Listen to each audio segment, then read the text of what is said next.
wonderful. It's full of life and reality. It's very funny. And at the same time, it presents us with very real, very interesting questions when it comes to understanding the other, knowing who the other is. And in that sense, it's an absolutely wonderful book, a complete classic. And hello everyone, welcome to the channel. Today, a very nice little book from Nigel Barley, an anthropologist, an English anthropologist. A book from 1983 called The Innocent Anthropologist. Now, why would we talk about this book? Well, because this book enables us to ask a few questions about the relationship between fiction and non-fiction, and also something about, let's say, autobiographic writings, perhaps. Now, Nigel Barley, when he wrote that book, was still a young anthropologist studying at university to finish his degree. And as part of his degree, he had to go outside and find a terrain, that is, an area, a culture, an event to analyze from the point of view, of course, of science, anthropology. And he decided himself to go to Africa because that was one of his interests, and he wanted to study, let's say, the culture and especially the beliefs of a little tribe in Africa. And what he was especially interested in, of course, was to, as any good old anthropologist want to do, obviously, is to immerse himself completely in the culture that he was trying to study, so that you will have an idea, of course, of what people believe and why they believe those things and how that, of course, expresses itself in the culture as a whole. Now, I say that as any good anthropologist is wont to do, but of course you will know that this is relatively recent in some ways. The very beginning of the 20th century saw the rise of anthropology as an applied science, as opposed to studying cultures from thousands of miles away. And here I can refer you to a video I made already some time ago about Malinowski and the diary he kept while in Papua New Guinea around the time of the First World War. Very interesting book. Now, Nigel Barley sets out, therefore, to study with all his scientific and university academic knowledge of anthropology and anthropologists. And as such, of course, he's well prepared in the sense of he knows that what he's going to find is not exactly what he expects. He expects some discrepancy between the two, but he feels that he's well equipped because he studied a lot of those works from anthropologists that came before him, of course. And so he knows that reality on paper is not necessarily a reality on the ground, but on the other hand, he has the intellectual tools to sort of handle the difference and make sense of it. Now, that's all very fine, but The Innocent Anthropologist, the book we're talking about today, is not exactly, or is not at all, a report on what he found during his stay there. He decided, apparently, to write The Innocent Anthropologist so as to show us, readers, non-anthropologists, the other side of, let's say, the idea of exploring and understanding different cultures. And in fact, he will later on, in a further book down the line, he will bring members of an African tribe to London to sort of investigate the culture shock that those people would experience while being in England, and not necessarily in the sense of, oh, there's a big car or there are many cars, but from a cultural sense, that is basically studying the English or the British from an anthropological perspective. When he writes The Innocent Anthropologist, therefore, what he wants to really highlight is what is it like every day, and not only that, because again, Malinowski, of course, gave us a glimpse of that, and Margaret Mead gave us, of course, many people have given us an idea of what it is like day to day. He wants to show us the failures, what didn't go well. As he says in the preface, I think, or in the beginning of the book, I can't exactly remember, typically reports, academic reports, PhDs and the like on those subjects, or even academic writings, as it were, and big books, may not be necessarily the most enthralling to read, and typically they report on what they found. That is, they set out to explain what they were trying to find, and then they explain how they found it. And of course, Levi-Strauss, for example, wrote a very famous book because it's highly readable. Malinowski, I think, is more difficult than Margaret Mead, for example, so Stahl also intervenes in all this. And Nigel Barley didn't want that at all. What he wanted to say was, well, look, this is the daily life of a young anthropologist thrown in a very different culture, expecting to understand things and finding that things are not going at all the way he expected them to go.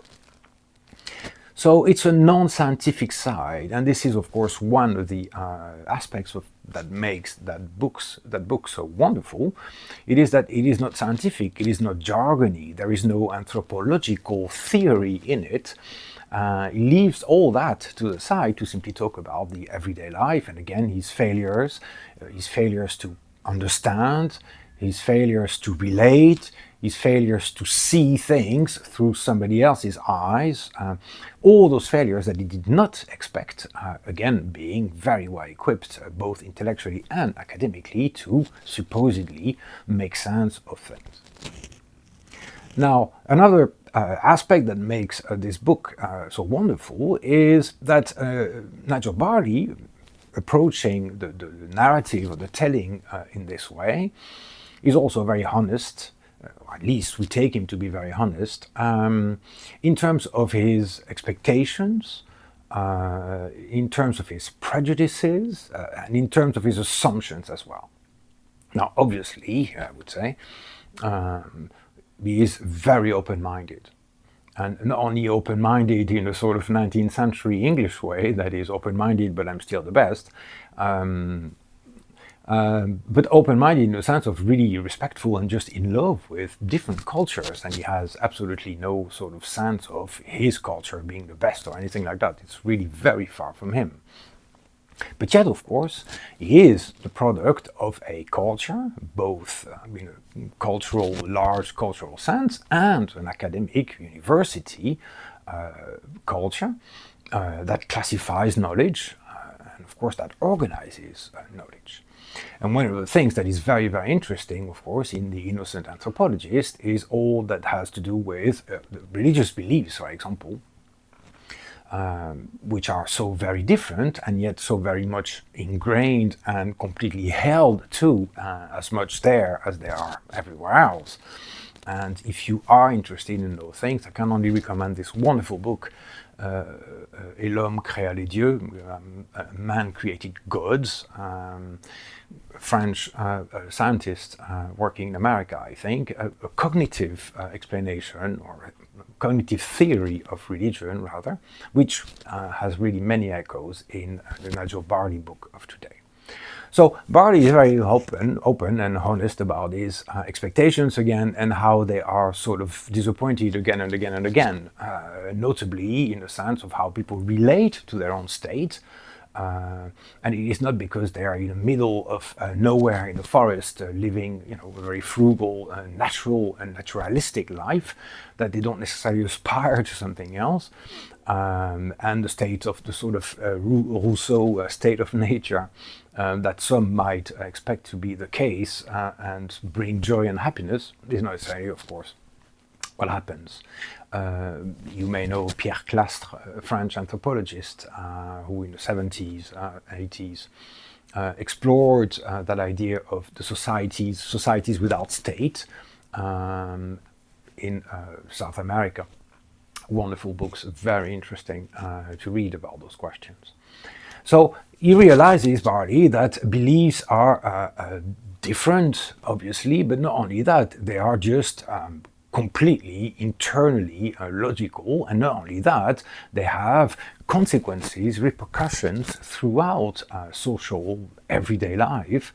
And of course that is one of the wonderful things about anthropology, is trying to understand those relationships which are so deeply ingrained and understood from birth, as it were, that they are not even talked about. Malinowski refers to that a lot. It's very difficult to get those informations, because, well, that type of information, rather, simply because it's like, trying to sort of explain why you walk, or just, it's just you breathe and you don't really explain why or how you breathe. In fact, it's just there. And this self-evidence that you find in any culture, and certainly any religion, of course, the difficulty to explain something like this is, of course, a great difficulty when you're trying to understand those beliefs and those cultures that hold those beliefs.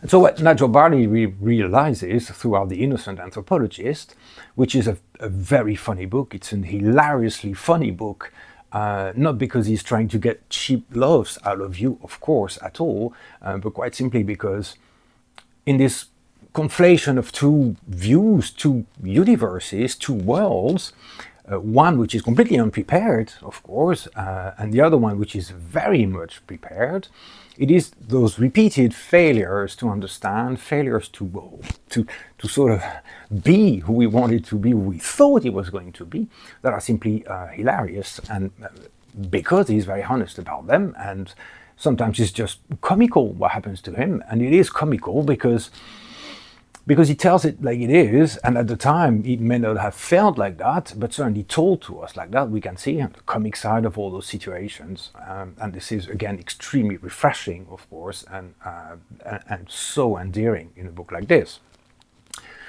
But throughout the book, really, and let's say one of the threads in the book behind the narrative, as it were, is to do with the difference, let's say, between what you know from afar, what you understand, what you can analyze and sort of, structure in a very post-structuralist or post-structuralist way, of course, organizing the knowledge in structures and relationships.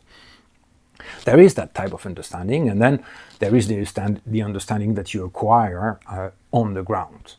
And of course, we know that what spurred people like Malinowski again, Margaret Mead a little bit later on, to go and live with the people they wanted to understand, as opposed to try and understand them from afar through the writings of, typically explorers or missionaries or migrants of any kind, really. And it is that great dichotomy between knowing from afar, having loads of information, and then seeing how that information actually takes place in situ, that is on the ground. That's liberated anthropology in that sense. And again, I can only refer to Malinowski again. It's a book called A Diary in a Strict Sense of the Term. It was published posthumously, I think. I'm quite sure, actually. Malinowski here doesn't really talk at all about anthropological theory. He's not trying to tell us, because he's writing for himself, and he highlights time and again that discrepancy, and sometimes he expresses his frustration very strongly, his frustration not to understand, his frustration faced with, he sees something happen again and again and again, and he just doesn't know why it happens and what it means. And, of course, he blames the natives for not being communicative about it. And here again, this is what Nigel Barley so wonderfully exemplifies in this. It is that difference between having loads of information about and actually seeing how that information makes sense on the ground, which is a very, very, very different kettle of fish, as it were. So Nigel Barley, I should add, also wrote at least one novel that I know of The Coast, it's called. It's a pretty good book, I have to say. Set in Africa, I think it's a missionary who's in Africa and trying to save Africa, but of course through the Western man means, as it were. And it is very obvious that those questions strongly interest him. Nigel Barley also wrote books about Indonesian religion and cultures. He wrote a book about the meaning of death in some cultures as well. And I can only encourage to read that one. It's the first one, I think, that he wrote in that sense as a let's say non-scientific book. It's wonderful. It's full of life and reality. It's very funny, and at the same time, it presents us with very real, very interesting questions when it comes to understanding the other, knowing who the other is. And in that sense, it's an absolutely wonderful book, a complete classic, and I can only recommend that you go out and buy it, of course. In the meantime, thank you very much for watching this video. Should you have liked it, don't hesitate, I've got some more. Of course, liking and subscribing is very much appreciated. Thank you again. Bye-bye.